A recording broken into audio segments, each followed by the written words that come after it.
नमस्कार दोस्तों।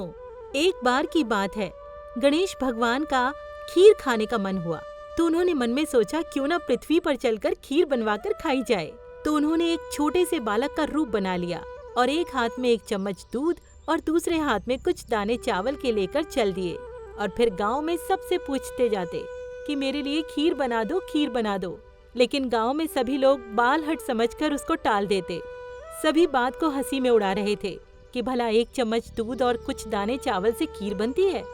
लेकिन वहीं थोड़ी दूर पर एक गरीब बुढ़िया बैठी थी। जब वो बालक गरीब बुढ़िया के पास पहुंचा तो वहां भी उसने उससे यही कहा, माई मेरे लिए खीर बना दो। बुढ़िया बेचारी बहुत गरीब थी लेकिन मन की बहुत अच्छी थी। उसने सोचा कोई बात नहीं, बालक हट कर रहा है, क्यों ना इसकी हट पूरी कर दी जाए। उसने कहा, चल बेटा आजा, मैं तेरे लिए खीर बनाती हूँ। और उसने एक छोटा सा बर्तन उठाया और जैसे ही उसमें दूध डालने चली, उस बालक ने कहा, नहीं नहीं माई, खीर के लिए तो बड़ा सा पतीला उठाना। नहीं नहीं बेटा, इतने थोड़े से दूध और चावल के लिए तो ये बर्तन ही काफी है, इसमें ही अच्छी खीर बन जाएगी, बड़े पतीले में तो चिपकी रह जाएगी। नहीं नहीं माई, तू बड़ा सा पतीला उठा। अब माई ने सोचा, चलो बालक की ये जिद भी पूरी ही कर देते हैं।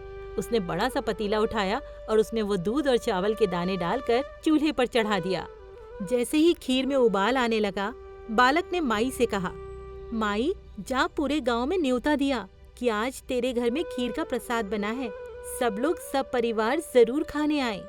बुढ़िया ने कहा, अरे बेटा, हम तो बहुत गरीब हैं, हम तो खुद मांग कर खाते हैं, हम कहाँ से पूरे गांव को खीर खिला पाएंगे।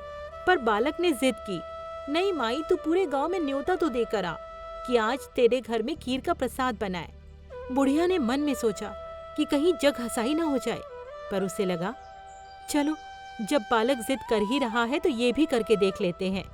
और इस तरह वो पूरे गांव में न्योता दे आई। इधर खीर में उबाल आ के वो खीर बढ़ रही थी। तब गणेश भगवान ने माई से कहा, जब तक ये खीर बन रही है मैं नदी से स्नान करके आता हूँ। इधर खीर बनती जा रही थी, बनती जा रही थी।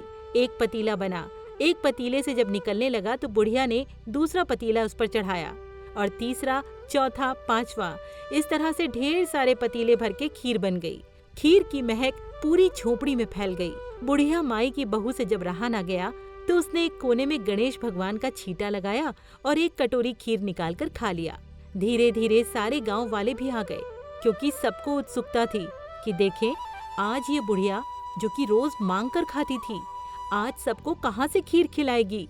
इसलिए सब के सब परिवार सहित वहाँ पहुँच गए। बुढ़िया ने सबको खीर परोसी, सबने पेट भर के खाई और खूब तारीफ भी की। जब सब चले गए तो थोड़ी देर में बुढ़िया माई का ध्यान आया कि वो छोटा सा बालक कहाँ गया। उसने देखा थोड़ी दूर पर वो बालक आ रहा था। बुढ़िया माई ने उससे पूछा, तू कहाँ चला गया था बेटा? कब से खीर बनी हुई है, सारे गांव वाले खाकर भी चले गए, चल आ चल कर खा ले। तब बालक ने माई से कहा, माई मैंने तो खीर खा ली, मेरा तो पेट भर गया। बुढ़िया ने बोला, तूने कब खीर खा ली? तब बालक बोला, तेरी बहू ने जब मेरे नाम का छींटा लगाया था ना, मैंने तभी खा ली थी। बुढ़िया माई की आंखों से आंसू बहने लगे। वो समझ गई ये कोई साधारण बालक नहीं है। तब गणेश भगवान ने कहा, माई ये जो बची हुई खीर है ना, इसे झोपड़ी के चारों तरफ गिरा दो। इतना कहकर गणेश भगवान वहां से अंतर्धान हो गए। अगले दिन बुढ़िया जब सोकर उठी तो उसकी झोपड़ी के चारों तरफ सोने चांदी हीरे जवाहरात फैले हुए थे। बुढ़िया की सारी गरीबी दूर हो गई। जिस तरह बुढ़िया माई की गणेश जी ने सुनी, उसी तरह कहते सुनते हुंकारा भरते सभी का भला करें गणेश भगवान। बोलो गणेश भगवान की जय।